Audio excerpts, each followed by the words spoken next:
हरे कृष्णा। गणेश जी का पूजा बहुत ही धूमधाम से चारों भारत में चारों तरफ सेलिब्रेट हो रहा है। समाप्त होने को आ रहा है भाद्र पूर्णिमा की तिथि पर। और भाद्र पूर्णिमा से पितृपक्ष का प्रारंभ होने को आ रहा है। और इसी जो ये ट्रांजिशन करता है भाद्र पूर्णिमा, ये जो तिथि है बहुत ही स्पेशल है।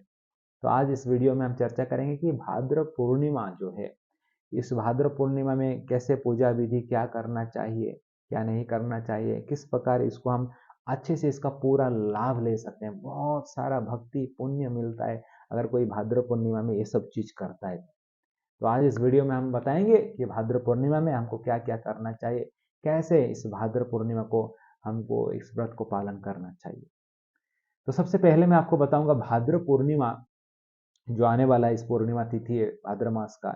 इस पूर्णिमा में सुबह सुबह ब्रह्म मुहूर्त में उठ जाइए और उठ के स्नान करके एक स्वच्छ कपड़े पहन के आप भगवान का जो महामंत्र है, हरे कृष्णा महामंत्र का जप कर लीजिए। सबसे पहले हम अपना जो एक सूक्ष्म शरीर है, मन बुद्धि अहंकार को, उसको शुद्ध करना चाहिए।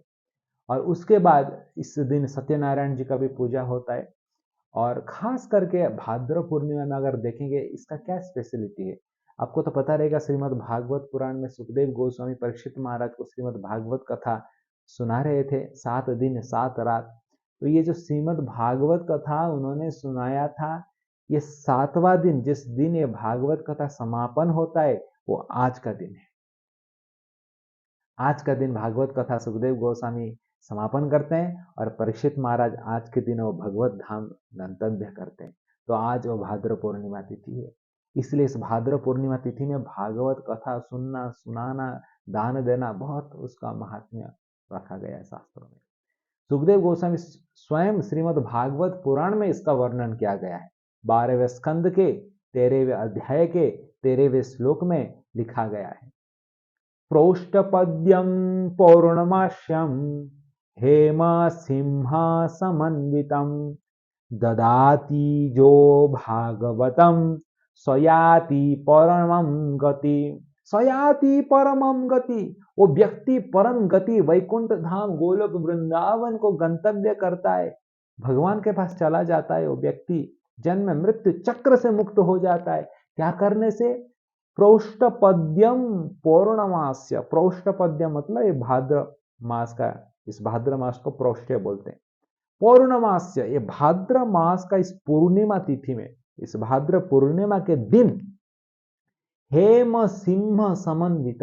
हेम मतलब क्या है? सोने का सिंहासन में श्रीमद् भागवत पुराण को रख के ददाती जो भागवतम, जो भागवत पुराण को दान देता है, सुनाता है, वो व्यक्ति सयाति परमम गति, मेरे गति को प्राप्त कर जाता है। तो सोचिए, ये भाद्र पूर्णिमा का महिमा श्रीमद् भागवत पुराण में लिखा गया है। यहाँ पर थोड़ा मैं बताना चाहूंगा, हेम, आप सोचेंगे अरे भागवत पुराण तो ठीक है प्रभु, लेकिन ये हेम सिंह, सोने का सिंहासन में रखने का इसका अर्थ क्या है? इसका अर्थ को हमको ऐसा नहीं बस सोचिए कि सोने का सिंहासन नहीं मिला तो मैं क्या करूं फिर।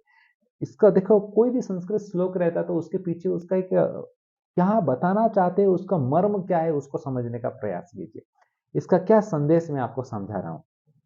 देखिए, भगवान कृष्ण चंद्रमा जैसे अस्त होते हैं, सूर्य उदय होते हैं। भगवान कृष्ण चंद्र वंश में जन्म लिए और चंद्र वंश में जन्म लेके जब भगवान कृष्ण अप्रकट हो गए, अपने धाम में चले गए, तो सूर्य रूपी श्रीमद् भागवत पुराण को इस संसार में जन्म देके जा रहे हैं।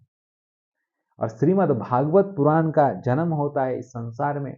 और देखेंगे तो यहाँ पर जो सिंह रहता है, इस भाद्र पूर्णिमा में जो हमारा सूर्य है, वो सिंह राशि में प्रवेश करता है। सूर्य सिंह राशि में प्रवेश करता है और ऐसा प्रतीत होता है कि सूर्य देव सिंह के ऊपर बैठे हैं। सिंह कौन है? जंगल का राजा है। तो ऐसा प्रतीत होता है कि सूर्य राजा है। इस प्रकार इस कलयुग में सूर्य रूपी इस भागवत पुराण का जो प्रकट हुआ है, इस भागवत पुराण इस दिन जो सूर्य सिंह राशि में प्रवेश कर रहे हैं, सिंह जैसे राजा होता है, भागवत पुराण को एक सिंहासन में स्थापना किया जाता है, सोने का सिंहासन में। क्योंकि राजा कौन से सिंहासन में बैठता है? सोने का सिंहासन में बैठता है। ये उसका भाव है। इसलिए श्रीमद् भागवत पुराण को श्रीमद् भागवत पुराण बोला गया है। आप देखिए, बाकी जितना भी पुराण है, कोई भी पुराण उठा लीजिए, उस नाम से जाना जाता है, लेकिन भागवत पुराण को श्रीमद् भागवत पुराण, श्रीमद् भगवत गीता, श्रीमद् लगता है क्योंकि ये ग्रंथों में राजा है। 108 उपनिषद, 4 वेद, 18 पुराणों में श्रीमद् भागवत पुराण जो है राजा है, ग्रंथ के राज श्रीमद् भागवत पुराण। इसलिए आज की स्थिति में बोला जाता है कि हमको भागवत सप्ताह, देखिए इस समय पर सबसे ज्यादा भागवत सप्ताह होता है, तो पॉसिबल है तो भागवत सप्ताह अरेंज कर सकते हैं आप जहाँ भी रहते हैं, और भागवत कथा करवा सकते हैं। अपने पूंजी का निवेश करके भागवत कथा अगर इस समय पर करवाते हैं तो बहुत बहुत पुण्य मिलता है। कैसे करना है, क्या करना है, अगर आपको करवाना है हम यहाँ पर ईमेल आईडी देते हैं, आप यहाँ पर संपर्क कर सकते हैं, हम आपको मदद करेंगे भागवत कथा का, कैसे कथा करके मदद करने के लिए लोगों को। और हो सके तो भागवत का दान दिया जा सकता है। जिस प्रकार यहाँ सिंहासन ऊपर बिठा के भागवत को दान दिया जाना चाहिए बोला गया है, इसी प्रकार आप इस तिथि में किसी ना किसी को जिसके पास धन राशि नहीं है, भागवत कथा पढ़ नहीं सकता, भागवत पुराण, आप भागवत उनके लिए खरीद के उनको दान में दे सकते हैं। उसमें बहुत कृपा मिलता है, बहुत पुण्य मिलता है, भक्ति मिलता है। तो अगर भागवत खरीदने का आपके पास कुछ प्रणाली नहीं है, कुछ कनेक्शन नहीं है, तो यहाँ हम डिस्क्रिप्शन में लिंक देते हैं, ऑनलाइन पोर्टल का लिंक देते हैं, यहाँ क्लिक करके भी आप भागवत में ऑर्डर कर सकते हैं, और जो जिसको चाहिए उसको आप भागवत दान दे सकते हैं। और सबसे इंपॉर्टेंट है कि इस दिन हमको ज्यादा से ज्यादा भागवत पुराण कथा सुनना चाहिए, सुनाना चाहिए। तो अगर आप कथाकार है तो सुना सकते हैं, अगर आप श्रोता है तो कहाँ भी भागवत कथा होता है सुन सकते हैं, उसका भी हम लिंक सब डिस्क्रिप्शन में दे रहे हैं, उससे आप लाभ लीजिए। तो इस प्रकार आज हमने चर्चा किया भाद्र पूर्णिमा में क्या किया जाता है। इसी दिन श्रीमद् भागवत पुराण का संसार में जन्म हुआ था, इसलिए इस तिथि में हमको भागवत महाराज का, भागवत जी का श्रवण करना चाहिए, सुनाना चाहिए, दान देना चाहिए, उसका पूजा करना चाहिए। इसी प्रकार इस भाद्र पूर्णिमा का जो पूजा विधि रहता है हम समापन कर सकते हैं ग्रंथराज श्रीमद् भागवत पुराण का सेवा करके। ग्रंथराज श्रीमद् भागवत पुराण की जय।